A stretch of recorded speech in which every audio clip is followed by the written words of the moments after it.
મોરવા હડફના ખાબડા ગામે સોના ચાંદીના દાગીનાની લૂંટ થતા નાસ્તા ફરતા આરોપીઓને મોરવા હડફ પોલીસે ઝડપી પાડ્યા હતા। પંચમહાલ જિલ્લાના મોરવા તાલુકાના ખાબડા ગામના રહેણાંક મકાનમાંથી ગત તારીખ 18/8/13ના રોજ સોના ચાંદીના તેમજ મોબાઈલ જેની કિંમત ₹32,000ની લૂંટ કરી ભાગી છૂટેલા આરોપીઓમાંથી મિથુન માવસિંગ પલાસને દાહોદ પે ફરલા સ્ક્વોડે ગરબાડા તાલુકાના આંબલી ખજુરિયા ગામ જતા રસ્તા ઉપરથી ઝડપી પાડી મોરવા પોલીસ મથકે લાવી મોરવા પોલીસ તેના 2 દિવસ રિમાન્ડ મંજૂર કરાવી તેની પૂછપરછ હાથ ધરવામાં આવી છે।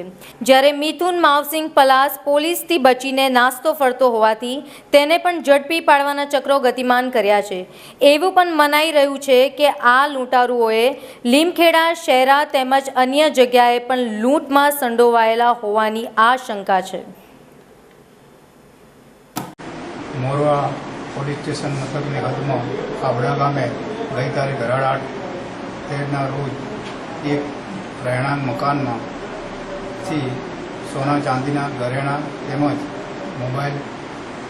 મોબાઈલ જેની કિંમત ₹32,000ની લૂંટ કરી ભાગી જનાર આરોપીઓમાંથી એક આરોપી મિથુનભાઈ ભાવસિંહ પલાસ આંબલી ખજુરિયા તાલુકા ગરબાડા જિલ્લા દાહોદના અને દાહોદ પેરોલ સ્પોટ આંબલી ખજુરિયા નજીક ગામમાંથી ઝડપી પાડ્યા હોવાની તેની મોરવા હડફ પોલીસ મથકે લૂંટના આરોપ લેવાનું છે। તેના રિમાન્ડ 2 દિવસના મેળવી આગળની પૂછપરછ હાથ ધરેલ છે। આપનું નામ? સોમાભાઈ ચંપાભાઈ।